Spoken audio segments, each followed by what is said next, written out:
हाँ जी, Abraham Maslow पर आज हम बात करेंगे।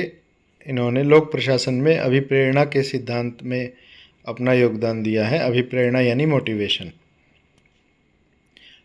तो अब्राहम मैस्लो मूलतः मनोवैज्ञानिक थे, ये लोक प्रशासन के विचारक नहीं थे। इन्होंने अपना ज़्यादातर समय अध्यापन में बिताया था और मनोविज्ञान की रिसर्च में बिताया था। ये बहुत ही प्रसिद्ध मनोविज्ञानी थे और ये पहले ऐसे विचारक थे जिन्होंने अभिप्रेरणा पर व्यवस्थित रूप से अध्ययन किया था। इससे पहले तक जो अभिप्रेरणा है, लोक प्रशासन के क्षेत्र में या वैसे भी सामाजिक विज्ञान के किसी भी क्षेत्र में अभिप्रेरणा मोटिवेशन को उतना सीरियस नहीं लिया जाता था। हमने इससे पहले भी अभिप्रेरणा के कुछ रूप देखे थे। वैज्ञानिक प्रबंध सिद्धांत, जिसमें मुख्यतः टेलर का नाम आता है, उन्होंने कर्मचारियों को मोटिवेट करने के लिए, उन्हें अभिप्रेरित करने के लिए वेतन बढ़ाने पर बल दे दिया था। मानव संबंध उपागम की जब बात आई थी एल्टन मेयो और उनके समर्थकों की, तब उन्होंने बोला कि कर्मचारियों को सहानुभूतिपूर्ण रवैया उनसे रखा जाए और संगठन में उन्हें अनौपचारिक संबंधों की छूट दी जाए। इससे क्या होगा, उनमें अभिप्रेरणा का स्तर बना रहेगा। तो कुल मिलाकर हम ये देखते हैं कि दोनों ही सिद्धांतों में अभिप्रेरणा को एक बहुत ही सरल अवधारणा माना गया था और उसका कोई खास महत्व नहीं था। वहीं मैस्लो का दृष्टिकोण इन सबसे अलग था। उन्होंने वैज्ञानिक प्रबंध और मानव संबंध उपागम, इन दोनों की अभिप्रेरणा की जो अवधारणा थी उसे खारिज किया और बोला कि अभिप्रेरणा तभी आ सकती है जब आप कर्मिक केंद्रित उपाय करोगे, यानी कि आप जो अब तक कर रहे हैं वो आपका लाभ केंद्रित है। आप चाहते हैं कि अधिकतम लाभ कैसे प्राप्त किया जाए, आप उसकी दिशा में प्रयास कर रहे हैं। अगर आप वास्तव में मोटिवेशन देना चाहते हैं तो उस मोटिवेशन का जो सेंटर है वो कर्मचारी होने चाहिए, यानी कार्मिक केंद्रित उपायों को इन्होंने अभिप्रेरणा का मूल बिंदु माना था। अब मैस्लो के अलावा और भी कुछ प्रमुख विचारक रहे हैं जिन्होंने अभिप्रेरणा के क्षेत्र में काम किया है।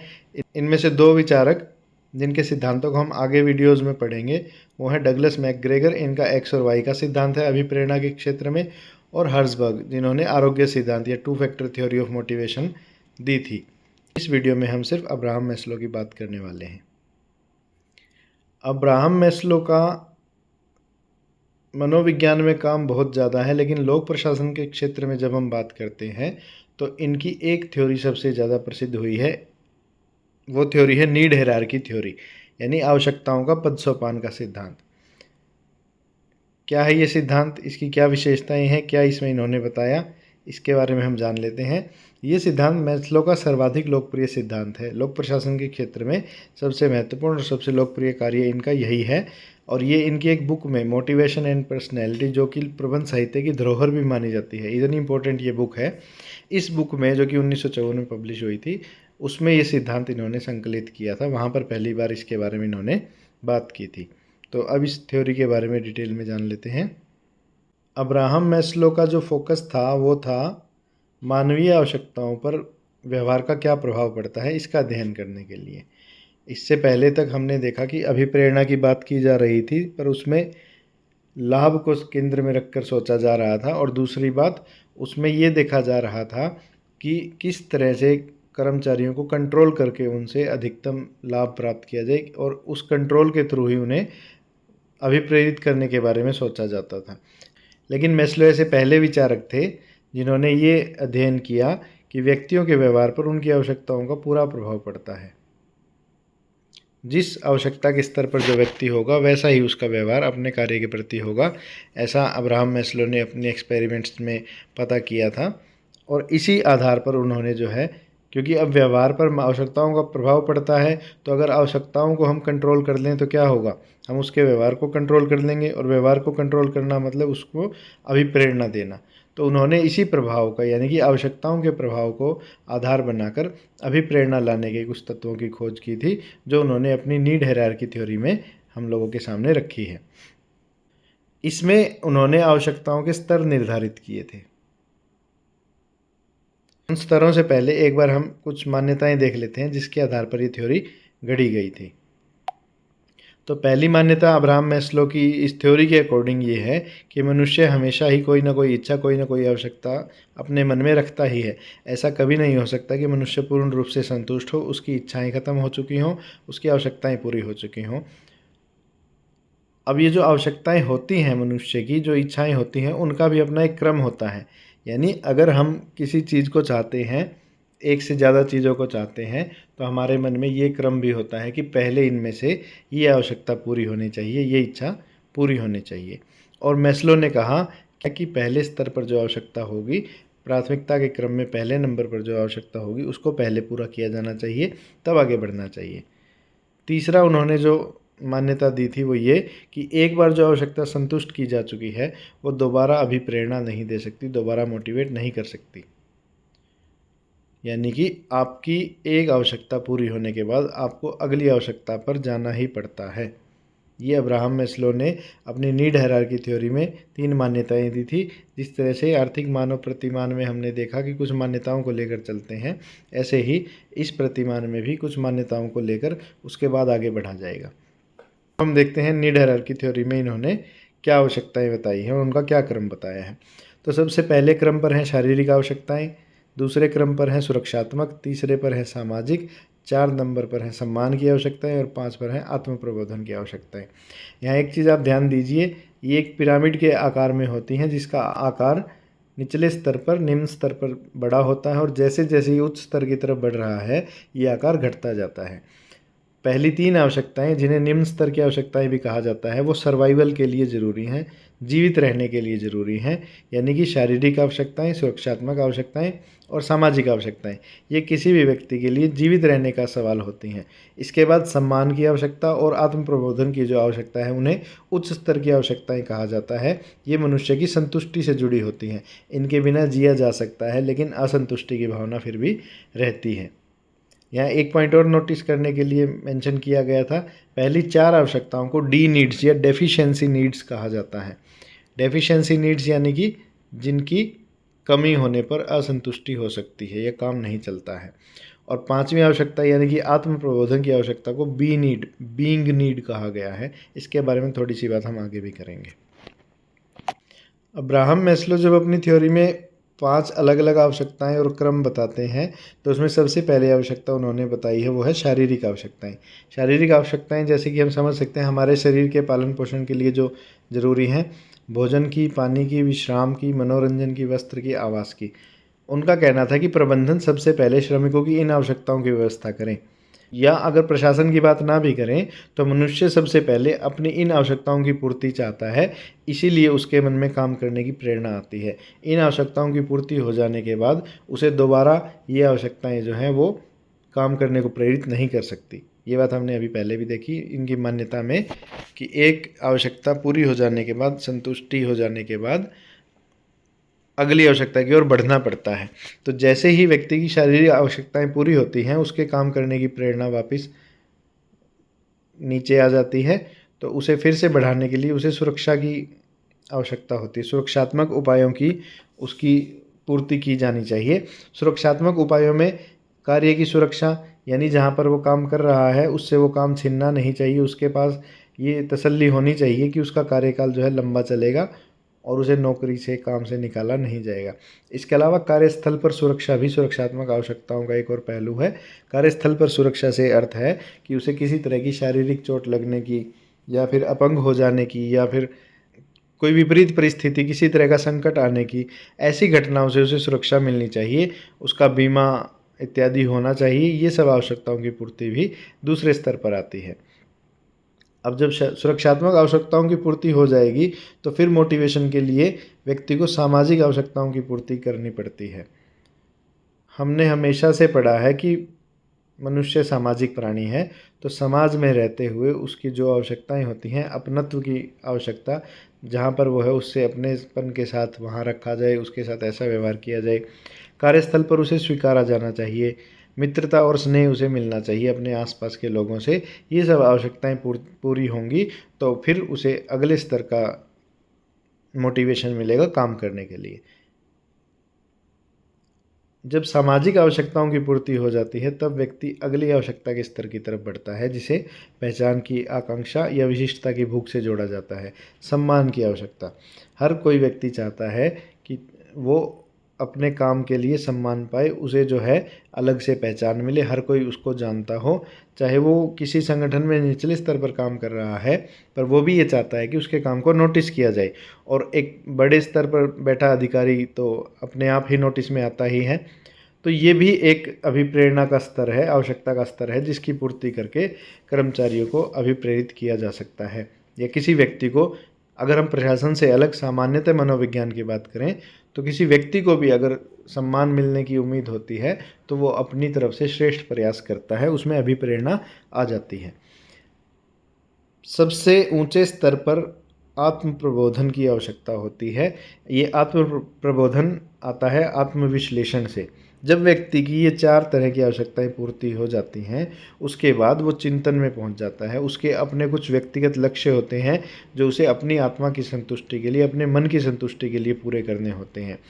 उसके पास कुछ क्षमताएं हो सकती हैं जिनका उपयोग वो अधिकतम नहीं कर पाता, लेकिन जब उसकी बाकी सब आवश्यकताएं पूर्ति हो जाएंगी तब वो चाहेगा कि उसके पास जो टैलेंट है वो उसको मैक्सिमम यूज़ करे और अपने आप को संतुष्ट करे। आत्म प्रबोधन की जो आवश्यकताएं हैं उनका संबंध आत्मपूर्ति से होता है, यानी कि सेल्फ फुलफिलमेंट से। ये क्रियाएं व्यक्ति अपने संतुष्टि के लिए करता है। इनका कार्यस्थल से सीधा संबंध हो भी सकता है और नहीं भी हो सकता है। इनके संबंध में अब्राहम मैस्लो ने एक बहुत प्रसिद्ध बात भी कही है, what a man can be he must be. यानी किसी व्यक्ति के पास जो क्षमता है बनने की, उसे वो बनना ही चाहिए।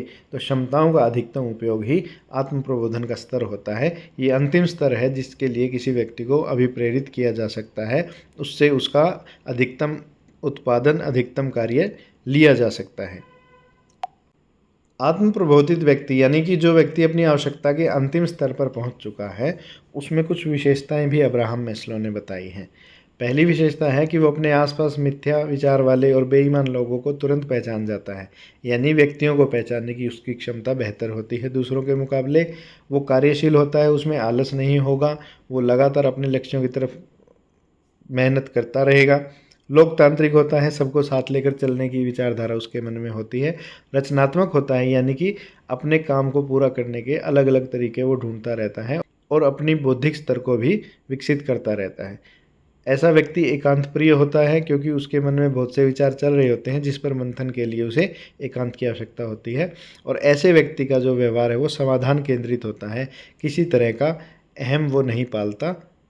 वो केवल समस्याओं के समाधान की तरफ या अपने जो कर्तव्य है उनके पालन की तरफ ही केंद्रित रहता है। पहली 4 आवश्यकताएं जो पद सोपान क्रम में है, शारीरिक आवश्यकताएं, सामाजिक आवश्यकताएं, सम्मान की आवश्यकताएं और सुरक्षात्मक आवश्यकताएं। इन आवश्यकताओं को डी नीड्स कहा जाता है। डी नीड्स यानी डेफिशिएंसी नीड्स। डेफिशिएंसी या कमी, जैसे हम बायोलॉजी की भाषा में बात करें तो हमारे शरीर में जो पोषक तत्व होते हैं, अगर उनकी कमी हो जाए, डेफिशिएंसी हो जाए, तो हमारे शरीर के फंक्शन काम करना कम कर देते हैं या धीरे धीरे बंद कर देते हैं।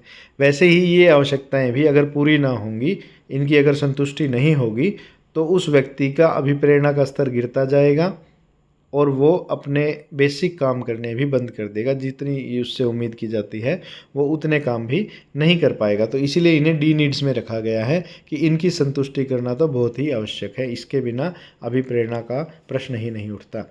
बी नीड्स जो है वो है बीइंग नीड्स। बीइंग यानी अस्तित्व में होना। ये हर व्यक्ति में नहीं पाई जाती, पहली बात। दूसरी बात, अगर इनकी संतुष्टि ना भी हो तो भी व्यक्ति के कार्य पर प्रभाव नहीं पड़ता, बस उसकी एक मानसिक शांति नहीं मिलती है। कार्य करने के स्तर तक वो अपना मोटिवेशन बनाए रख सकता है।